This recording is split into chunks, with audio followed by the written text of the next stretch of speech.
mag-asawa. But they are not happy, hindi sila masaya. Karamihan, no, sa mga mag-asawa, pasimula, masaya, ang tawagan nila, amore. Di ba? Sa pasimula, ani. Di ba? Sa pasimula, love. Di ba? But, as time goes by, habang dumadaan ang panahon, ang kanilang relasyon, natatapos sa hiwalayan. Bakit? Alam niyo kung bakit? Dahil kasi maraming mga kalalakihan, maraming kababaihan, no, nagmamadaling mag-asawa kahit hindi nila kilala ang kanilang mapapangasawa.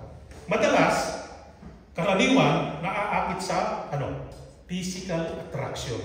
Wow, pogi. Wow, sexy. Wow, ganda. Kahit hindi nila kilala ang kanilang mapapangasawa, sige na, kasal na tayo. Kaya yun ang nagiging dahilan. Kaya yung mag-asawa ay hindi natatapos lang sa hiwalayan. Dahil na hindi sila magkakilala. No? Yung iba naman, no, naaakit sa pera. Wow, mayaman. O sige, kasal na tayo. Yung iba naman, nakindakan lang. O sige, magsiwata na tayo. Ngayon, sa panahon ngayon, nagiging na sa Pilipinas. No? Nagiging wars na. Yung iba naman, naghahabol na mawala ang edad sa kalendaryo. Yung iba, basta may maligawan, basta, sige na, tayo na, kasal na tayo. Alam nyo, lahat ng mga ito, no? Ito yung mga maling dahilan para sa pag-aasawa. Tulad na ng sinabi ko kanina, magagandang mukha, pogi, sexy, hugis ng katawan, kayamanan, pera, ang mga ito'y hindi makakatulong sa masayang pagsasama ng mag-asawa. Hindi makakatulong yan. Kahit na ikaw, no? Ikaw ang pinakagwapo, kahit na ikaw ang pinakamaganda sa balat ng lupa dito sa mundo, hindi ka makakabuo ng masaya, matatag ng pagsasama ng mag-asawa. Kahit na ikaw ang pinakamayamang tao dito sa mundong ito, hindi ka makakabili ng masaya, matatag na pagsasama ng mag-asawa. But, sinasabi nga, but you can build one. Pwede kayong bumuo, no, ng magandang pagsasama, matatag, matagumpay na pagsasama. Saan? Dito. Dito, Brother Jojo, Sister Marita. Dito nyo matatagpuan. No? Kung gusto nyo maging maganda, matatag, matagumpay ang iyong pagsasama, dito natin, dahil ito ang salamin ng ating buhay, maging sa pag-aasawa. Alam nyo, bakit? Kaya, karaniwan, no, sa mga mag-asawa ay nag-uuwi ang kanilang pagsasama sa hiwalayan, bangayan, divorce, annulment. Bakit? Dahil nga sa kakulangan, no, ng kaalaman at kaunawaan tungkol sa sinasabi ng Biblia. Kaya naman maraming mga kabataan, maraming mga binata't dalaga nagmamadaling mag-asawa dahil nga ang dahilan naaakit sila sa kaanyuan, hugis ng katawan, magagandang mukha. Hindi yan, sabi nga kanina, hindi yan makakatulong sa masayang pagsasama ng mag-asawa. Alam niyo, ang Biblia, mga kapatid, maraming sinasabi na mga paraan kung paano ang mag-asawa maaaring magsama sa isang maganda, matibay at matatag na relasyon. Mga kapatid, no, kung gusto niyo maging matatag at maging masaya ang pagsasama ninyo bilang mag-asawa, there are some important ways. Maraming mga importanteng mga paraan to achieve a happy, strong, and successful marriage. Unang-una, I will give you one. Understanding. Pagkakaunawaan. No? Ang pag-aasawa ay higit pa sa physical relationship. Hindi lang basta napapagdikit ninyo ang iyong katawan, ngunit dapat magkaroon kayo ng inyong loobin at isipan. Magkaunawaan sa lahat ng bagay, magkaunawaan sa pagdidesisyon, sa mga plano, no? Mga pera. Yan. Hindi kayo dapat magtataguan ng pera. No? Magkaunawaan kayo sa pamilya. Magkaunawaan sa pagbibigay. Gawaing bahay. Magkaunawaan kayo sa trabaho. Alam nyo, kapag laging may nagsusumbatan, alitan, nagdadamutan, alam nyo, happiness will suffer. Kapag ang mag-asawa ay nagdadamutan, no? Nagsusumbatan, alam nyo, happiness sa loob ng mag-asawa will suffer. Hindi magiging masaya. Ngunit, no? Upang makamit ang tunay na tagumpay at kaligayahan, dapat ninyong italaga. No? Dapat ninyong italaga 100% ang sarili nyo sa isa't isa. Hindi 50% kay Brother Jojo o 50% kay Maricar at 50% sa iba. Hindi yun. Dapat italaga mo 100% sa inyong asawa. Vice versa. No? And dapat, no? Magtulungan kayo sa lahat ng bagay. Sa trabaho, sa gawaing bahay, lalo na sa pagluluto, paghuhugas ng plato. Alam nyo, malilit na bagay lang yan. No? Malilit na bagay lang yan. Ngunit, alam nyo, nangyayari ang misunderstanding, tampuhan, alitan, away sa mga malilit na bagay na yan. Totoo yan. No? Pero, dito nag-uumpisa, no? Ang away, alitan. And then, ang resulta pa niyan, hamunan, iwalay na tayo. Maliit na bagay lang yan. Ha? Minsan, ang dalawang magsama, nag-aaramunan. No? Gusto mo, iwalay na. Ano, iwalay na tayo. Dahil nga, sa maliit na bagay lang yan. You see? Kaya kailangan ang understanding sa isa't isa. At ang pangalawa, sabi nga dyan, submit to one another in the fear of God. Ibig sabihin dyan, pagpapasako sa isa't isa. Dito, tinuturuan tayo ni Apostol Pablo, both husband and wife, to submit one another. Ito'y nangangahulugan ng pag-unawa ng saloobin ng bawat isa. Inuunawa mo yung lalaki, inuunawa mo yung babae o yung mag-asawa. Alam nyo, ito'y mahalaga sa inyong relasyon, no? Sa mag-asawa, na magpasakop kayo sa bawat isa sa inyo. Na may takot sa Diyos. Ibig sabihin, in the fear of God. Ang importante, no? Lagi niyong ilagay si Kristo maging sentro ng iyong pagsasama bilang mag-asawa. Kapag nilagay ninyo sa sentro ang ating Panginoong Jesucristo sa inyong relasyon bilang mag-asawa, asahan ninyo katatagan, kaligayahan ang magiging resulta ng inyong pagsasama.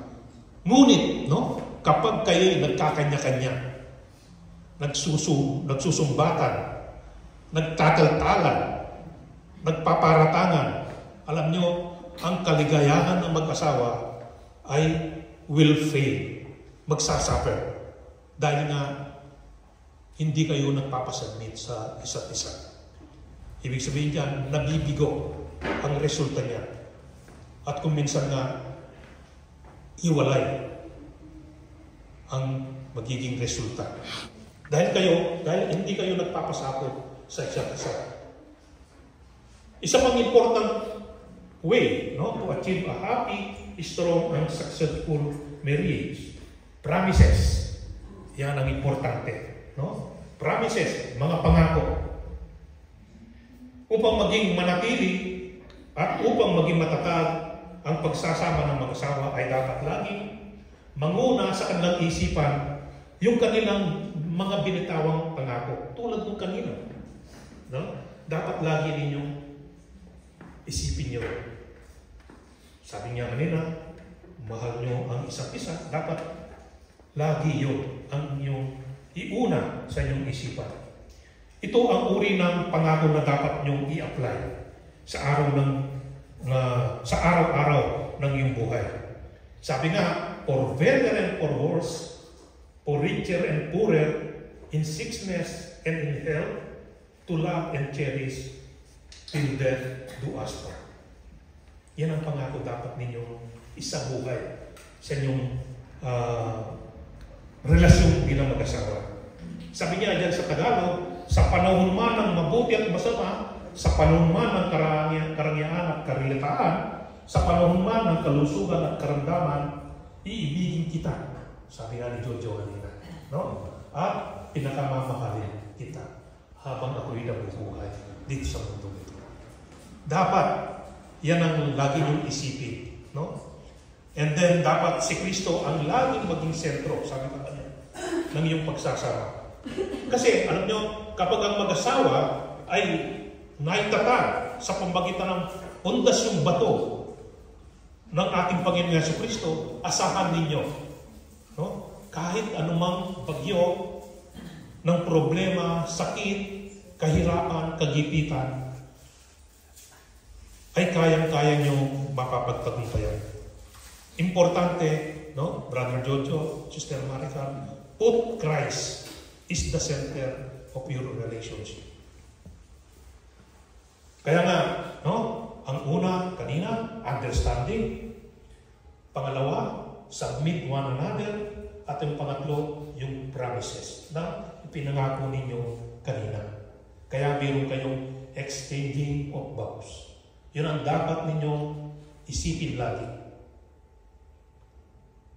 Dahil yun ay pangako ninyo sa isa't isa, sa Diyos at sa kapulungan ito. Another important way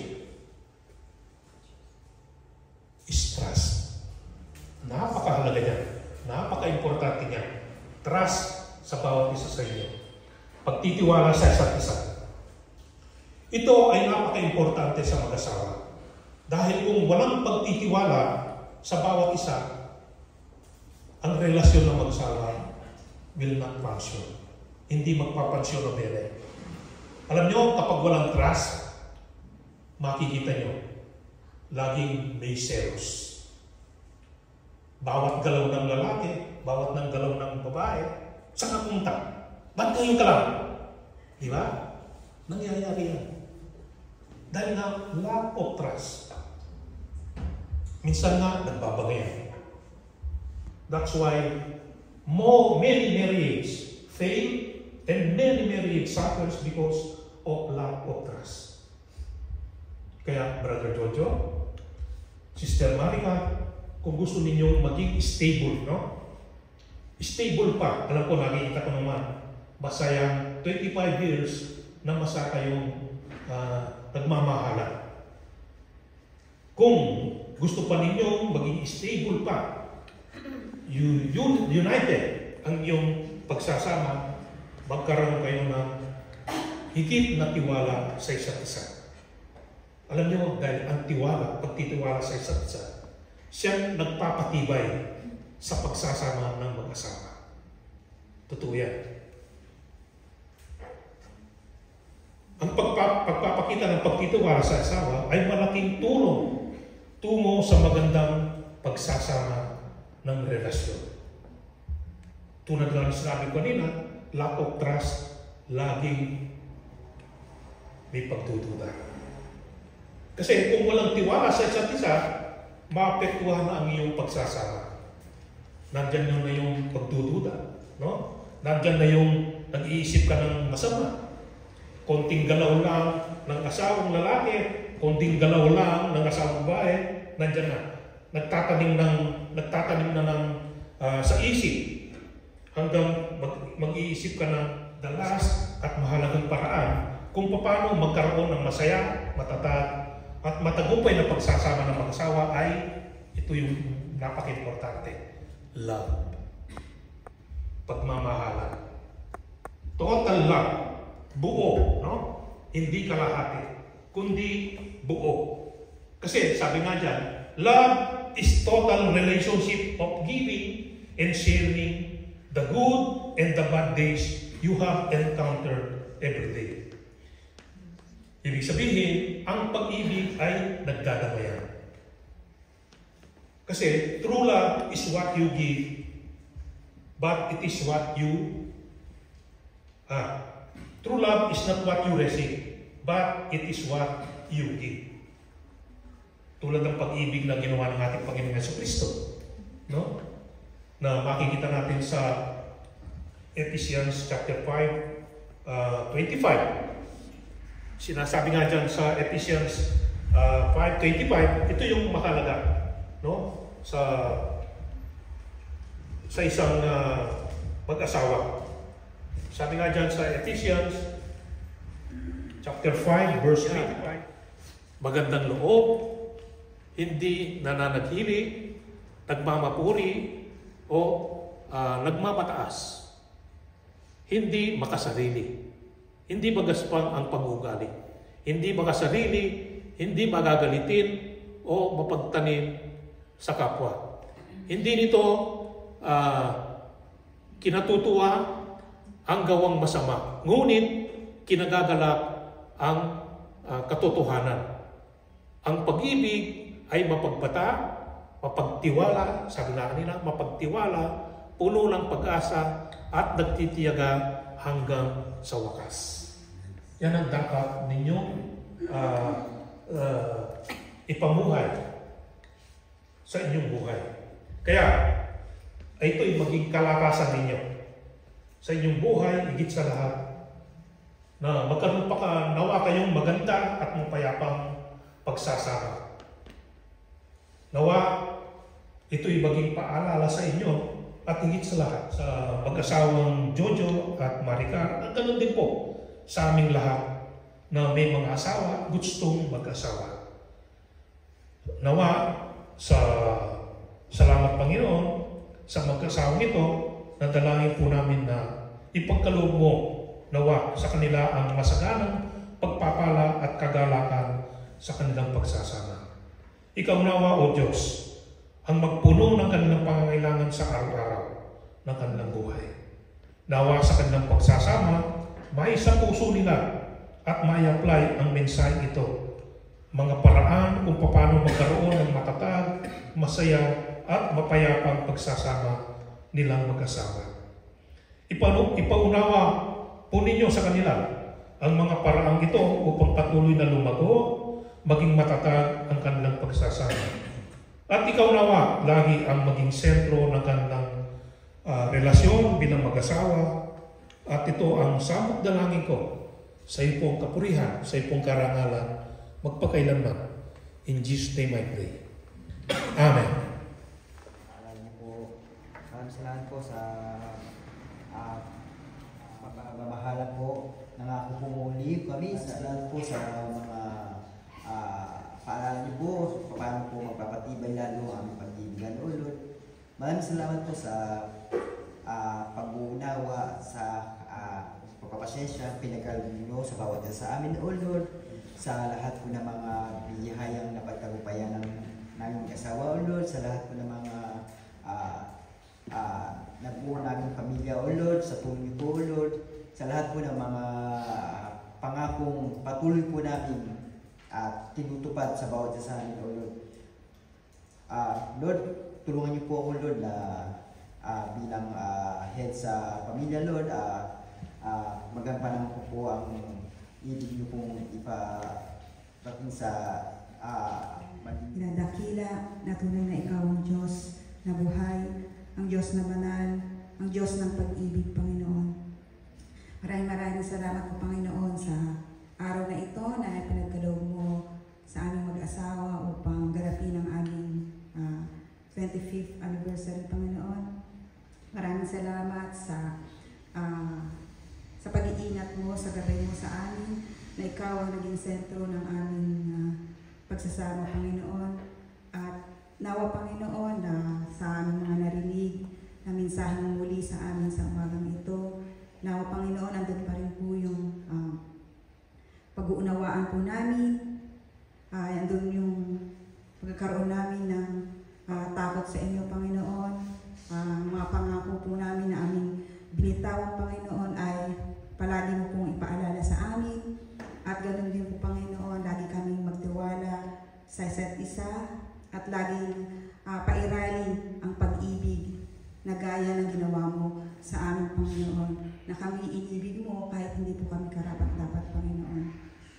Maraming salamat sa pag-ibig na pinagkaloob mo sa aming Panginoon sa kaligtasan at sa grace, Panginoon. At nawa, Panginoon, sa umagang ito, Panginoon, ang lahat po ng aming mga narinig, Panginoon, ay muli ay patuloy namin may apply sa aming buhay.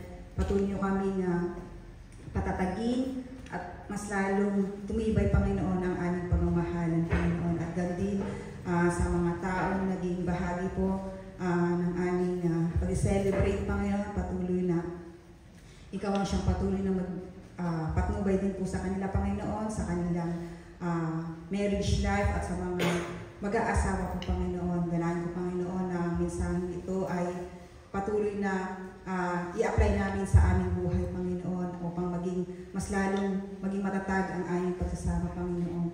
At muli, Panginoon, maraming salamat sa pastor po na ginamit mo sa umagang ito upang maging dalawin po ng iyong mga salita kay Pastor Tumol. Patuloy kong dinadalangin, Panginoon, na pati mo siyang bigyan ng kaluluwan, Panginoon, na nagmumula lamang sa iyo, Panginoon, upang patuloy niyang maghamit ang kanyang buhay sa iyong ubasan, patuloy na ingatan ang kanyang pamilya, Panginoon, at patuloy na magkaroon ng joy sa kanyang ministry, Panginoon.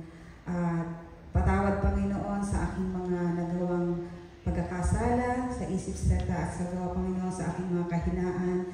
Dalayan ko, Panginoon, na patawarin niyo po ako at nawa maging karapat-dapat po ako na tumanggap ng iyong banal na hapunan sa umagang ito, Panginoon. At muli sa mensahe na aming narinig, Panginoon, nawa patuloy kong itanim ito sa aking puso at sa aking isip, Panginoon. Nawa sa umagang ito, ikaw lamang po, Panginoon, ang aming maitaas at mapupurihan. Ito nga po ang aking samot dalangin sa tanging pangalan ng aming Diyos na si Jesus na aming tagapagligtas. Amen. O Diyos na banal na makapangyarihan sa lahat, tinadalayan ko po ang tinapay na ito na simbolo ng iyong katawan na naghirap, tumango ng pawa, latay, bugbog sa katawan dahil po sa aming mga kasalanan. Ito po ay ginagawa po namin at tinaalala na kayo ang makapangyarihang Diyos na bumalik sa lupa upang sa ikapagpapatawad ng aming mga kasalanan. Sa pangalan ni Jesus. Amen. Basta ito na simbolo ng iyong dugo na nabuhos po sa krus ng Kalbaryo dahil po sa aming mga kasalanan. Ito po ay ginagawa po namin at inaalala na kayo ang makapangyarihan Diyos na bumalik sa lupa upang linisin kami, hugasan kami sa lahat ng aming mga pagkakasala. Sa pangalan ni Jesus. Amen. Nagay ng Panginoon at taon na kayo ng pagkasama na kayo ang siya maging sentro ng kanilang buhay at kayo, Panginoon, na siya patuloy ng gagawin sa kanilang. Kaya Ama, dalangin po namin siya at pinagpapasalamat ang mensahe na narinig namin sa araw nito. Kawa, Panginoon, patuloy na tulungan mo ang bawat sa amin. Po sa gayon na po, Panginoon, ay may-apply namin ito sa aming pamumuhay, sa aming paglakad bilang may mahihirang sa ating Panginoon. Kaya din naman, nakapasalamat din namin sa iyo, Panginoon, ang buhay na aming magagawa na naging lalo yung manansalita sa araw na ito. Tulungan mo siya at gabayan sa kanyang buhay, bigyan ng maayos sa kalusugan, at gayon din, Panginoon, sa kanyang pamilya. Kayo siya patuloy magsusustain ng kanilang mga pangailangan. Kaya, Panginoon, nawa sa araw na ito, nawa'y patuloy ng dakilang pangalan ng itaas, pagpapurihan ng bawat sa amin. In Jesus' name we pray. Amen po. Ako ay nagpapasalamat sa inyo. Salamat sa Panginoong Yesus. Sa ganun din sa mag-asawang Brother Jojo at Sister Maricar sa kanilang silver wedding anniversary. Salamat kay Lord, no? Ipinagkaloob sa inyo ang mapayapa at matagumpay na pagsasama. Ito ay isang patotoo na pinalago kayo ng Diyos at ginabayan kayo ng Diyos ng pag-ibig, pagmamahalan at kapayapaan sa inyong relasyong mag-asawa. So, nawa, no?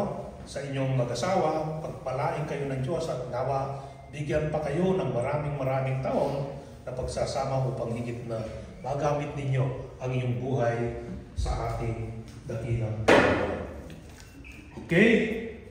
Pwede kayong umarap sa kapulungan.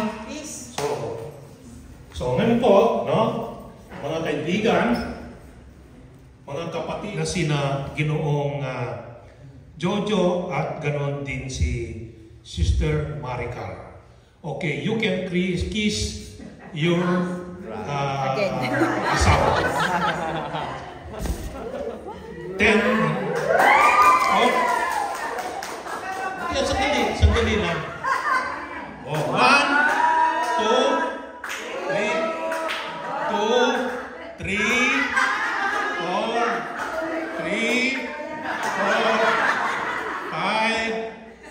6, 5, 7, 8, 9, 8, 10. Naguli sa inyong dalawa. Pagpalangtawa kayo ating dakilang Panginoon. Okay. Muna kayo may Uy, order! Uy, mag-order na. Hindi ko na rin na yan. Wait lang! Malilitan naman tayo. Nandito na nga lahat. Magawa pa lang ako. Mas mabilis kasi. Wala pa akong pagpakain. Inaano mo na. Dala niya pagkain.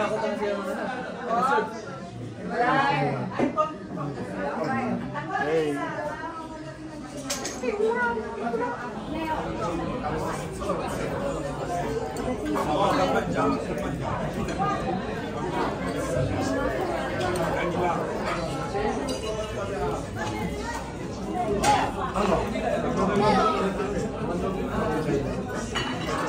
Yung ano namin, wala pa yung order namin, wala pa.